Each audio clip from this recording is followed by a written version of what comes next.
అయితే ధర్మపురిలో అనేకమైనటువంటి భక్తులు యోగులు మానుష్య రూపంగా జన్మించి అనేకమైనటువంటి కీర్తనలు, శతకాలు, దేవాలయాలు అన్ని వర్ణాలలో కూడా పుణ్యాత్ములు జన్మించారు. బ్రహ్మ పుష్కరిని కట్టించిన వారు బోయ వంశం సంబంధించిన వారు, నరసింహ శతకము రాసిన శేషప్ప కవి అయ్యోరి వంశానికి సంబంధించిన వారు. ఇలాగా వైష్ణవ సాంప్రదాయము, బ్రాహ్మణ సాంప్రదాయము రెండు కూడా సరిసమానంగా వెలుగొందుతున్నటువంటి ఈ మహాపుణ్యక్షేత్రంలో దైవానుకూలంతోని, దైవ ప్రేరణతోని ఒక రాజు ఇలాంటి కార్యక్రమాలు చేస్తాడో, ప్రజల యోగక్షేమాలను ఎలా చేస్తాడో అలాగా ఒక్కొక్క రోజు దక్షయాత్రకు వెళ్లి రక్షక భటులు అంటే అప్పుడు సైన్యాధ్యక్షులు, యుద్ధకాలం పూర్వీకుల కాలంలో, ఇప్పుడు పోలీసు సంస్థలను వెళ్లి తీర్పులు చెప్పడము, అన్వేషణ చేయడం, నేరస్తులకు ఎటువంటి శిక్ష చెప్పడం, అలాగే మూఢభక్తితో చేస్తున్న తెలుగువాడకు ఉత్తరయాత్రకు వెళ్లి అక్కడ పంచాయతీలు చెప్పడము, వ్యవసాయ సంబంధిత భూములను వాటి గురించి చెప్పడము, వివాహానికి ముందు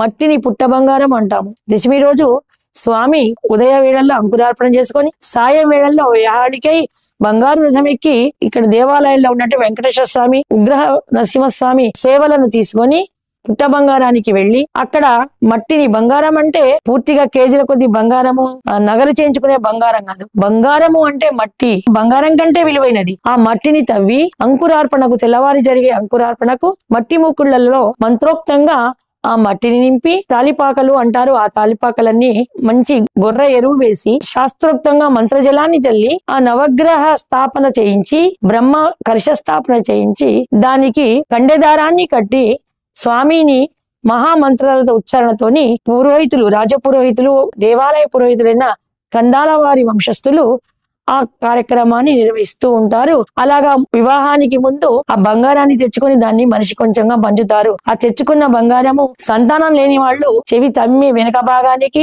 స్త్రీలైతే గర్భాశయంకు పెట్టుకుంటే సంతానాన్ని పొందుతారని ధర్మపురి యొక్క నమ్మకము.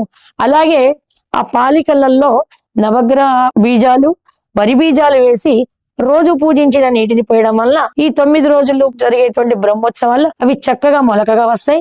తరువాత కేతనం దింపేటప్పుడు దాన్ని ప్రసాదంగా ఆ నారును, ఆ బీజ నారును పంచుతారు. అవి పొలాల్లో నాటుకోవడం వల్ల ఎటువంటి కీడు సమస్యలు, కీటక సమస్యలు లేని నక్షత్రాలు సఫలీకృతమై మంచి వ్యవసాయ ఉత్పత్తులను ఇస్తాయని ఈ ధర్మపురి గ్రామ ప్రజల నమ్మకము. అలా పుట్ట బంగారాన్ని పూజించుకొని ఆ తర్వాత ఆ మొలకలను తమ పొలాలలో వేసుకుంటారు.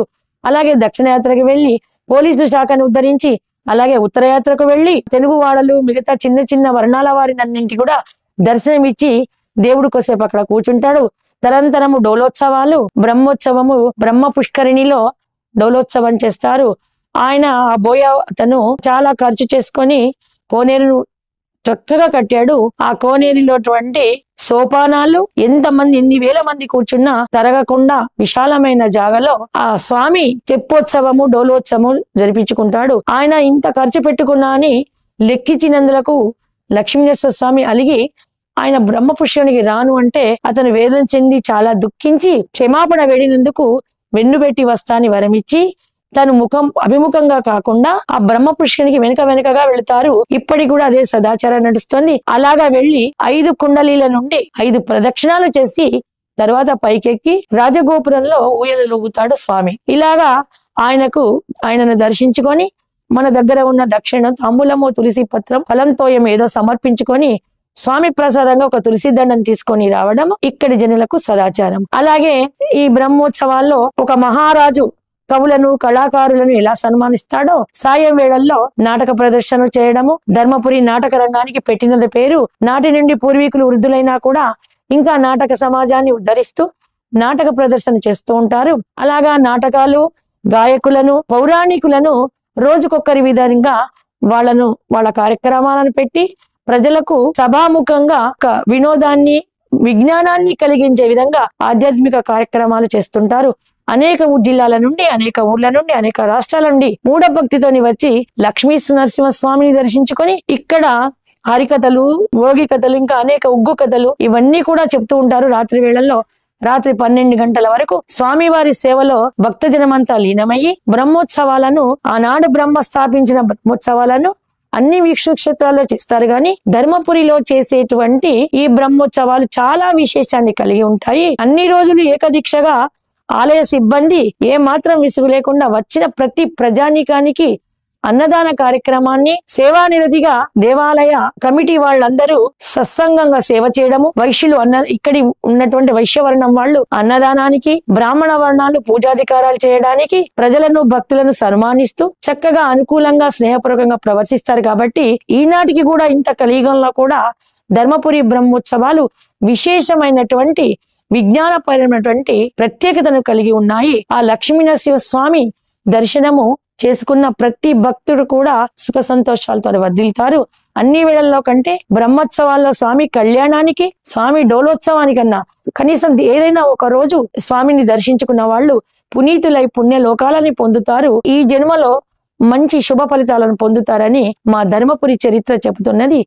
ఈ ధర్మపురిలో ఉన్నటువంటి ప్రతి వ్యక్తి, బ్రాహ్మణ సమాజంలో ఉన్నటువంటి ప్రతి వ్యక్తులు వరప్రసాదులైనటువంటి వాళ్ళు అని ఈ ధర్మపురి చరిత్ర చెబుతుంది. ఎన్నో జన్మల పుణ్యం ఉంటేనే భారతదేశంలో జన్మిస్తాము. ఆధ్యాత్మిక శక్తి ఉన్న వాళ్లే ఇటువంటి ధర్మపురి లాంటి మహాపుణ్యక్షేత్రంలో జన్మిస్తారు. వాళ్ళకి వద్దనకున్నా ఇష్టము లేకున్నా కూడా అలౌకిక దైవనామ స్మరణ చెవుల్లో పడుతుంది. నిత్యం దైవానుగ్రహాల్లో దైవ సేవలో మునిగిపోయే ఇక్కడి ప్రజానీకము అన్ని వర్ణాల వాళ్ళు చాలా అదృష్టవంతులు, పుణ్యాత్ములని చెప్పుకోవాలి. జై శ్రీరామ్.